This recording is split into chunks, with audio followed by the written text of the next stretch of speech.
Many Filipinos struggle to find stable, decent paying jobs due to inflation, inequality, and limited access to opportunities. Women face added barriers like discrimination based on appearance and gender, and making it harder to get fair employment. As a result, some turn to informal or stigmatized work to survive. These challenges are rooted in systematic issues such as historical injustice, gender bias, and unequal access to resources, which continue to limit opportunity for marginalized women, especially from those from rural areas. Through the lens of Philippine poverty, a sociological perspective, poverty in the Philippines is not simply seen as a result of individual being poor, but as a consequence of how society is structured and how its system operates. Drawing from Randy David's theoretical framework, it becomes clear that the roots of inequality, particularly gender discrimination, can be tracked back to the country's colonial and patriarchal history. This deep-seated system of operation remain alive today, continuing to shape the experiences of women. Despite being in the 21st century, many women still struggle to fight against the same forms of discrimination that have existed for generations.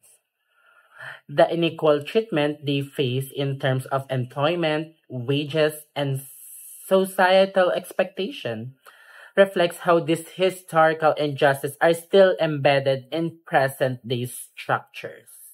The participants of the interview, Red and Kim, are women who choose to work in the entertainment industry because of the higher pay it offers compared to their previous job experiences. Introduce yourself. And I'm Red. Name is Kimar Zamora. I'm from Blooming Tree. Single mother with three kids. I am 28 years old. I live in Navara City. I'm a mother and I have three kids. Uh, Nowadays kasi, as a woman, maraming challenges na kinakaharap ang babae ngayon. Especially when it comes to degrading, judgment, yung pagkakaroon nila ng concern sa sarili.